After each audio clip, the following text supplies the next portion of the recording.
Olá, irmãos, boa noite. Eu até não ia gravar mais o vídeo hoje, mas eu resolvi gravar porque Deus cutucou meu coração para mostrar uma coisa muito importante para vocês, né? Porque eu gravei no vídeo anterior, eu gravei sobre a passagem que Deus faz de nós do reino das trevas, né? Do reino das trevas para o reino da luz, o reino do Filho do seu amor. Deus ele faz essa passagem para nós. Ele enviou o seu Filho amado que desceu, se fez homem e homem maldito, né? E teve a morte, né? Ali, morte de cruz, né? Que é a morte maldita, e foi ressuscitado. E ele, quando ele ressuscitou, ele levou nós junto com ele e nos fez assentar em regiões celestiais. Então agora nós estamos num novo mundo, né? Nós chegamos a um lugar, como fala a palavra de Deus lá em Efésios, né? Fomos ressuscitados com Cristo, né? E fomos vivificados com Ele, e Ele nos fez assentar em regiões celestiais. E é interessante a gente entender isso, porque assentar em regiões celestiais, ele fala lá em Efésios, não é? Não é quando nos colocou de pé lá, assentar. Por quê? Porque é uma obra maravilhosa que Deus vai fazer agora.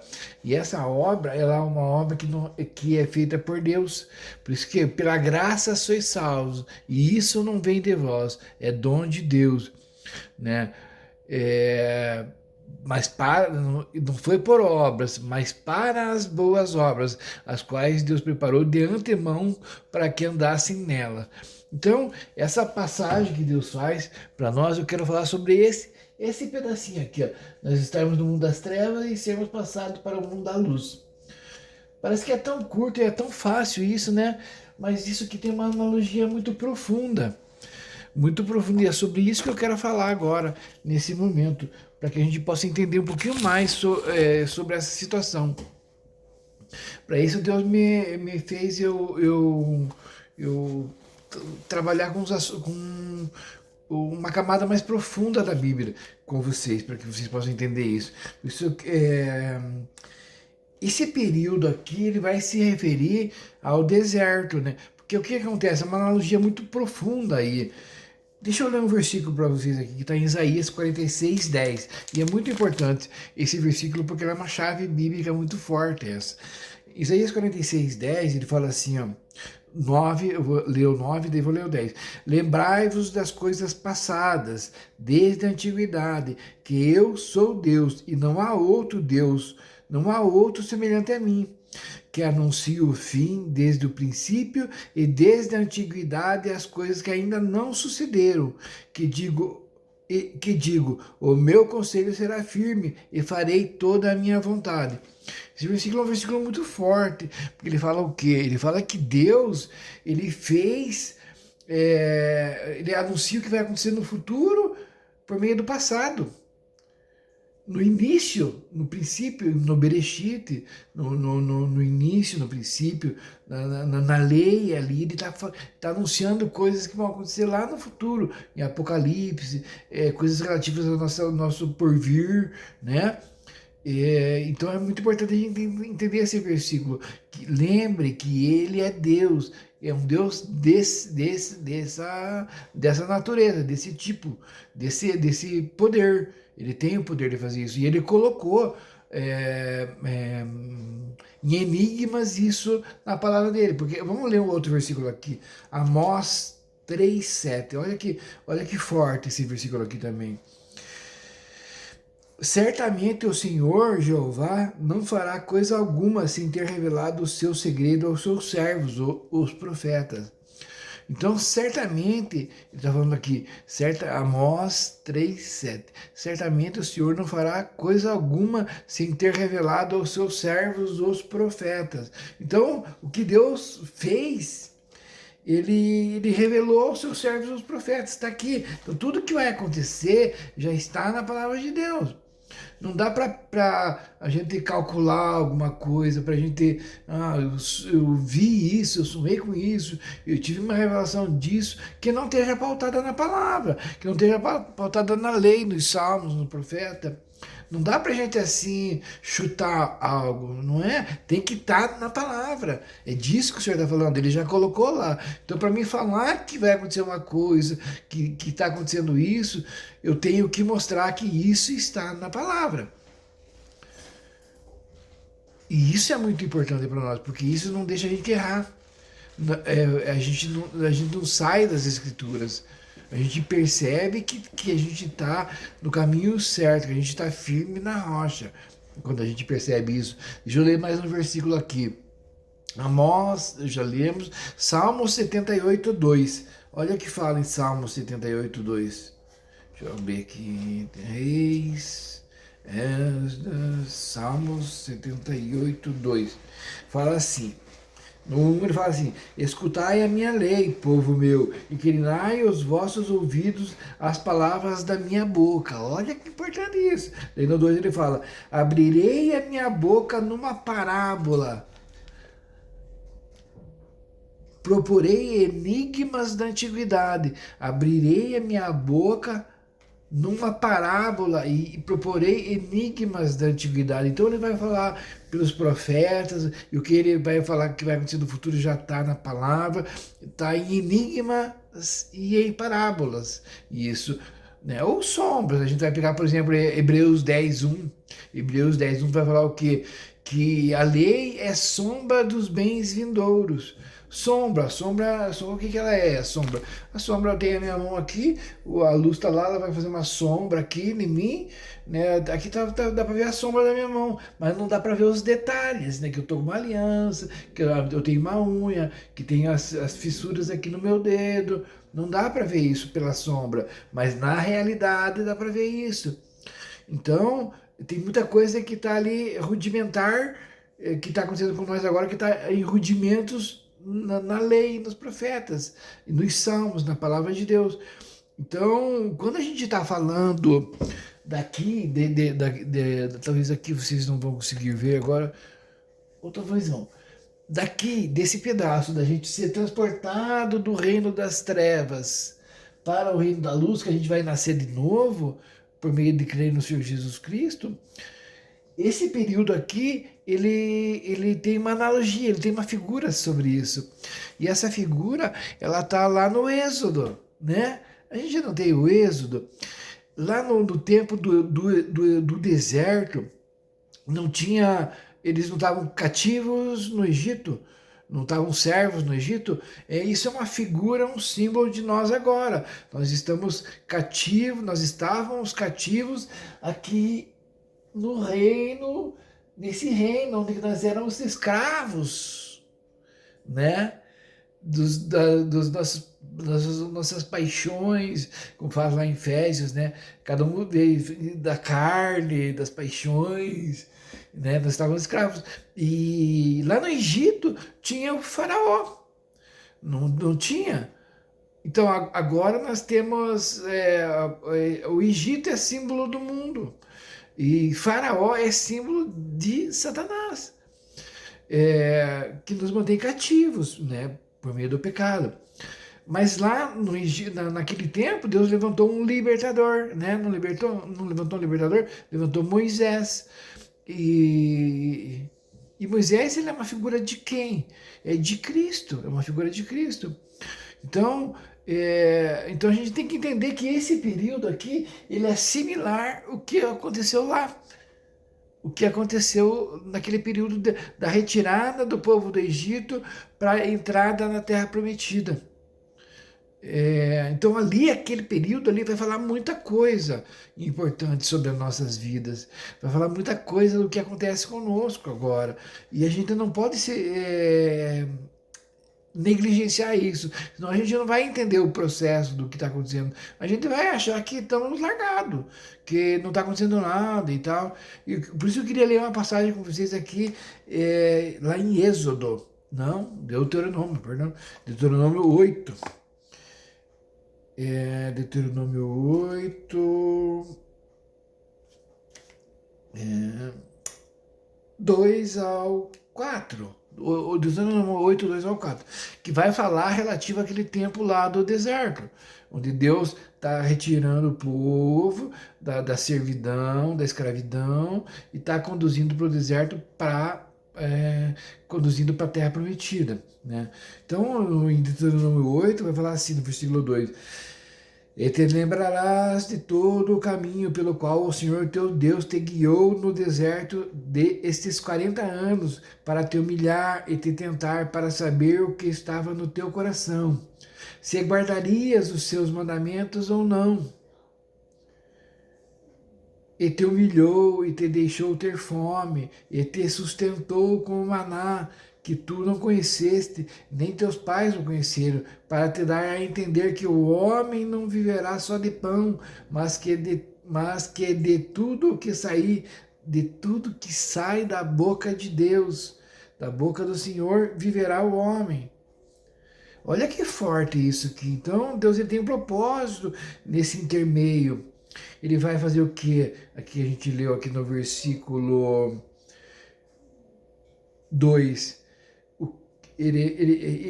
Para te humilhar e te tentar para saber o que estava no seu coração. Você guardaria a lei, os seus mandamentos ou não. Mandamentos, leis, princípios, que é do que nós estamos falando. Então, no reino do mundo, tem princípios. Se caminha por esses tipos de princípios, a mentira, aquela gama de princípios que a gente leu lá em 2 Pedro. Vamos ler lá novamente, no vídeo anterior, 2 Pedro, capítulo 2, que falava lá que pra gente buscar o puro leite, já que a gente nasceu de novo, não é? Vamos ver aqui, deixa eu abrir aqui bem rapidinho, aqui ó. 1 Pedro, capítulo 2, versículo 1. Deixando, pois, toda a malícia, todo engano, fingimento, inveja e todas as murmurações. Então, aqui no reino do mundo, existem esses princípios de malícia, malicioso, aquele jeitinho, sabe? Para conseguir as coisas, tá? E Deus está falando para a gente deixando, por meio de Pedro, o Espírito Santo está falando aqui, ó, deixando... Pois toda a malícia, não é um pouco da malícia, e todo engano, porque a gente engana muito, sabe? A gente engana, é enganado, a gente se pauta no nosso coração e o coração do homem é enganoso, não é? A gente não se pauta na palavra do Senhor e não tem como sair certo se a gente não se pautar na palavra do Senhor, porque ela é o princípio, ela é a régua da onde se nós construirmos por ela vai dar certo. Fingimentos, nós fingimos, tá tudo bem, tá tudo bem, mas por dentro não tá tudo bem. Por isso que Paulo, ele vai falar lá em Coríntios, 1 Coríntios, se eu não me engano, deixa eu ver aqui, ele vai falar assim, façamos os asmos em sinceridade e em verdade. E é forte isso, porque o que é asmos? O que é asmos? Se lembra quando que a gente está aprendendo que a lei é a sombra dos bens vindouros? Que... Deixa eu ver aqui onde que tá. Aqui, ó. 1 Coríntios, capítulo 5, versículo 8. Pelo que façamos festa, não com o fermento velho, nem com o fermento da maldade e da malícia, mas com os asmos da sinceridade e verdade. Então, o que acontece? Lá... Na lei tinha as festas, que a gente vai estudar sobre isso, são os moedes, os tempos determinados, as estações, onde vão acontecer as determinadas coisas. E as festas, a primeira era a Páscoa, onde o cordeiro era morto para que o povo pudesse sair do Egito, não era o Egito que a gente está falando, né? E o sangue era passado na verga das portas e tal. E junto com a Páscoa tinha os asmos, a festa dos pães asmos, que era os pães sem fermentos, que fala de não ter pecado, de você buscar viver uma vida santa. Cristo, ele tirou o pecado do mundo. Cristo, ele cumpriu a Páscoa, ele cumpriu os asmos, e ele nos deixa isso, para que a gente busque viver em sinceridade e em verdade. Por isso que Pedro fala lá, da gente deixar para trás esses rudimentos do mundo, e buscar viver aqui uma vida santa, uma vida diferente, que é pautada nas coisas do alto. Colossenses 3:1 vai falar isso. Portanto, se já ressuscitastes com Cristo, buscai as coisas que são do alto. Colossenses fala isso. Mas deixa eu retornar lá. Então, Moisés, ele é um símbolo de Cristo, né? E a gente leu ali em Êxodo que fala que Deus, ele nos conduziu pelo deserto para tentar, para humilhar, para tentar, para ver o que estava no nosso coração. Mas Deus já sabe o que tem no nosso coração. É para que nós possamos ver o que tem no nosso coração. Se nós iríamos murmurar, se nós iríamos não sei o quê, não sei o quê, porque a gente acha que a gente está incrível. A gente não ter a consciência, ser descrente de que aconteceu essa travessia conosco, Deus está nos libertando, está nos conduzindo, e para nós confiarmos nele, que ele vai prover o alimento, ele vai prover tudo para nós.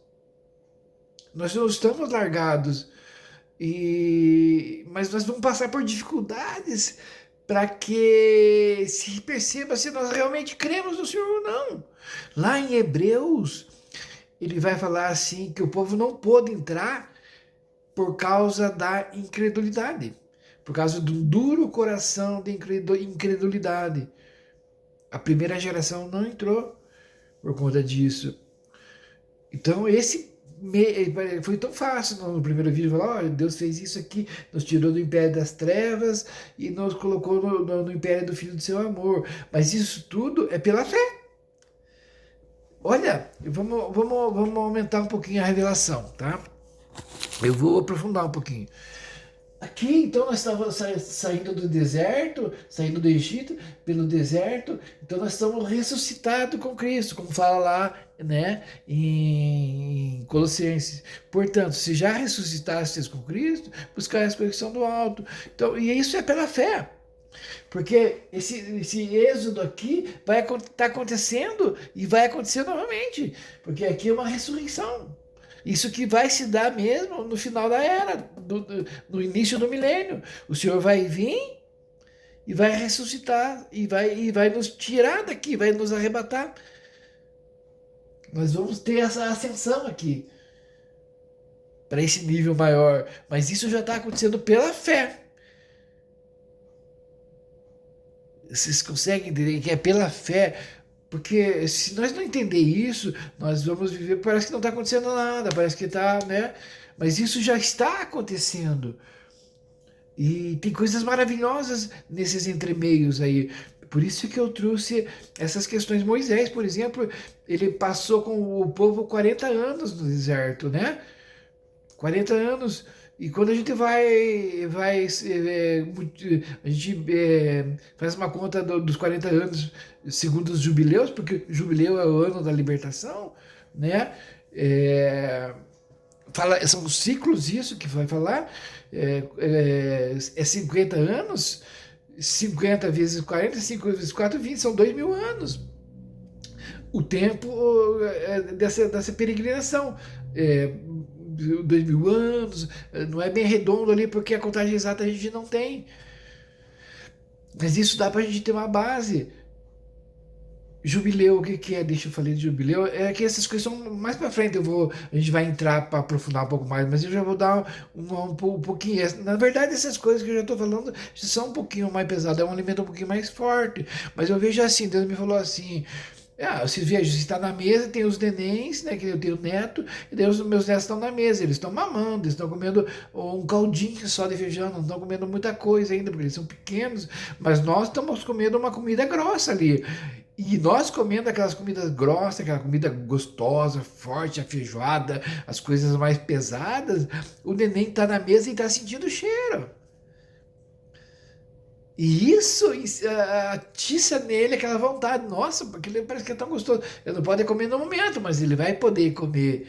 Então, o que eu estou falando são muitas coisas que talvez a gente não entenda agora, mas a gente vai passar a entender à medida que a gente vai crescendo, não é? Então, Existe o sábado, né, que é o sétimo dia, 6 dias, trabalhando no sétimo é o descanso. Deus instituiu isso. Olha o tempo, a contagem de tempo, não é?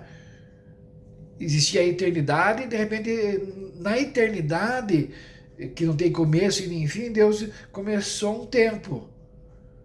Deus é antes da eternidade, é de eternidade a eternidade. Mas no meio da eternidade ele estabeleceu um tempo. E no tempo ele fez 1 dia, 2 dias, 3 dias, 4 dias, 5 dias, 6 dias. E no sétimo fala que ele descansou. Não é isso?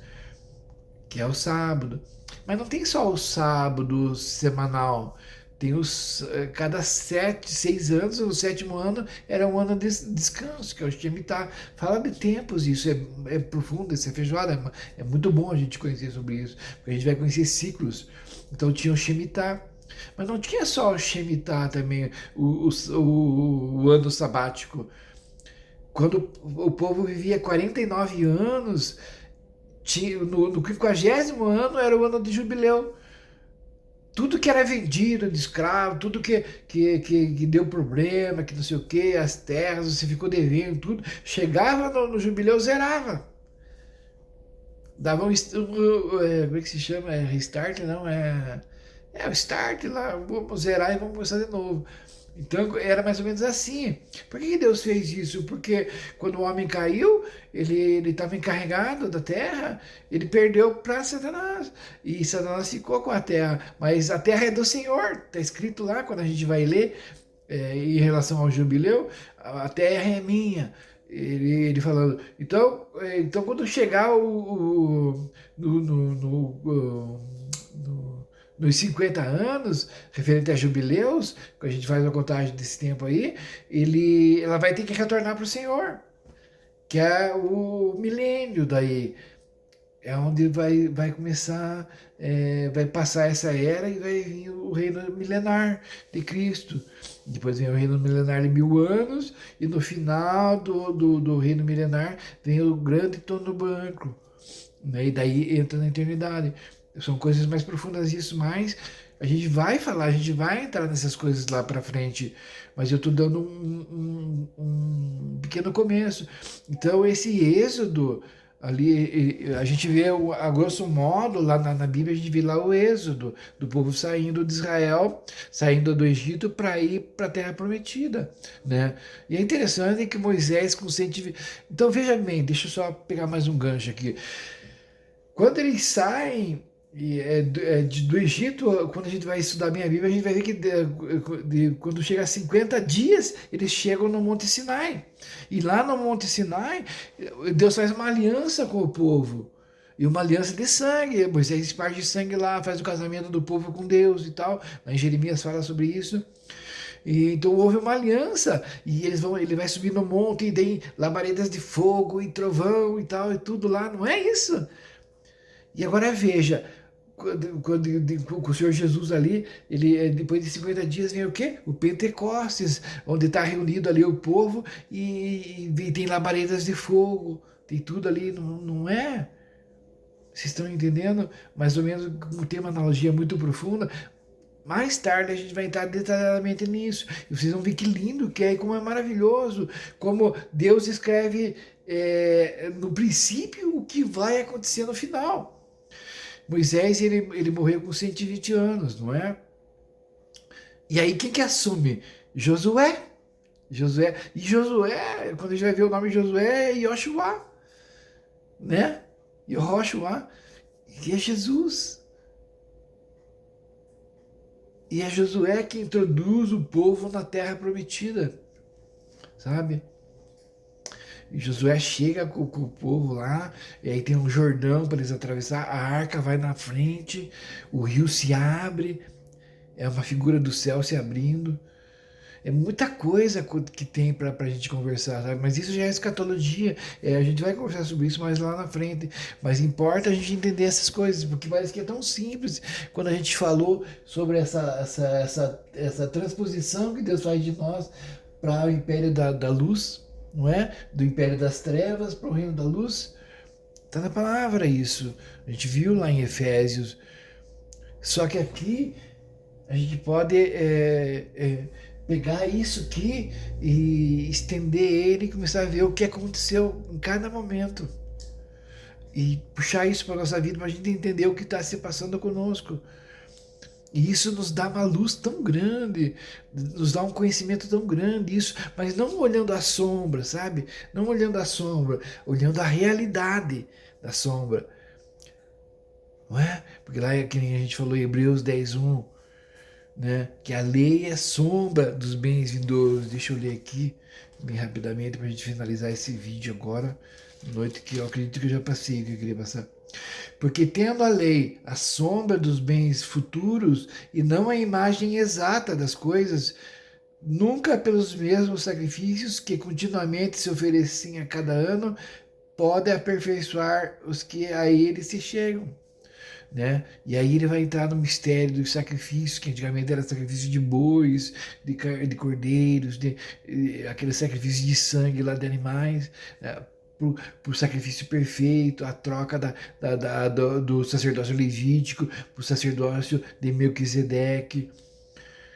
Coisas grandes, Colossenses, vamos pegar Colossenses para a gente ver também, fala também sobre a sombra, Colossenses 2, vai falar aqui, ó, portanto, ninguém vos julgue pelo comer e beber por causa dos dias de festas, ou da lua nova, ou dos sábados, que são sombras das coisas futuras, mas o corpo é de Cristo.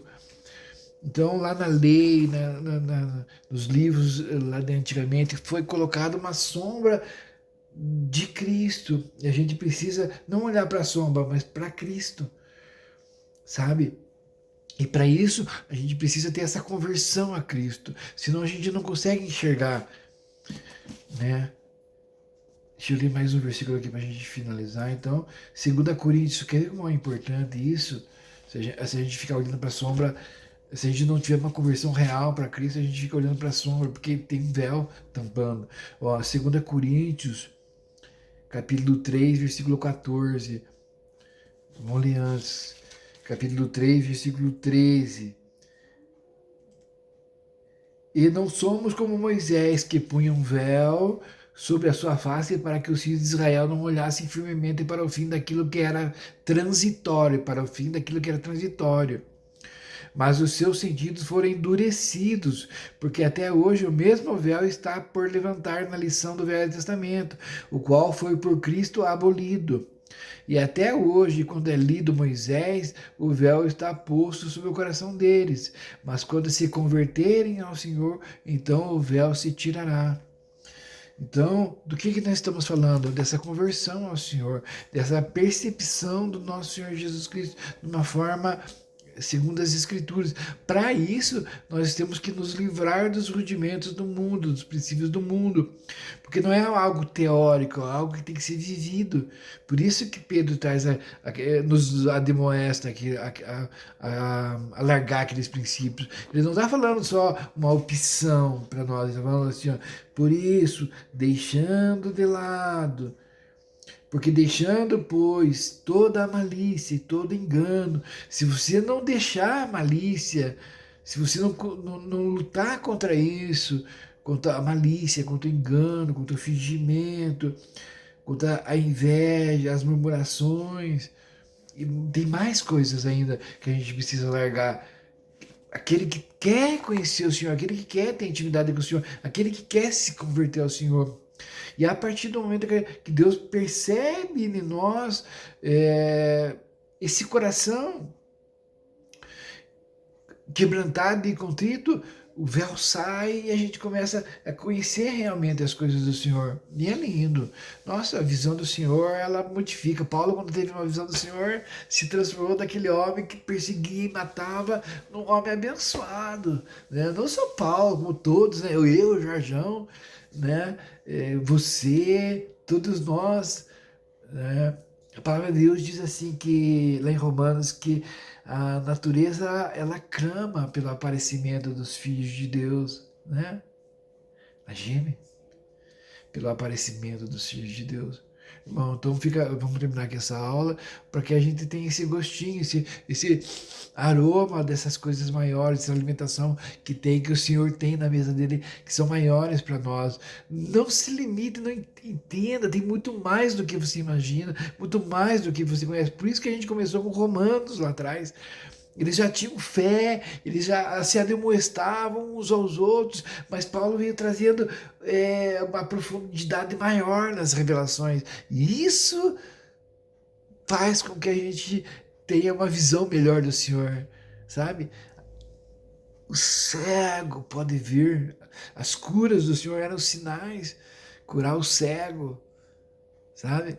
E é maravilhoso quando a gente vê isso. Irmãos, vou encerrar esse vídeo aqui. Quero agradecer ao Senhor que me concedeu fazer esse vídeo. Quero agradecer a todos os irmãos. Peço que dêem o like, peço que compartilhem, peço que me sigam no canal. Né? Com o passar do tempo a gente vai conhecendo mais coisas do Senhor. Né? Eu vou estar lançando periodicamente vídeos aqui. E peço que os irmãos continuem comigo, tá bom? Deus os abençoe em nome do Senhor Jesus Cristo. Amém.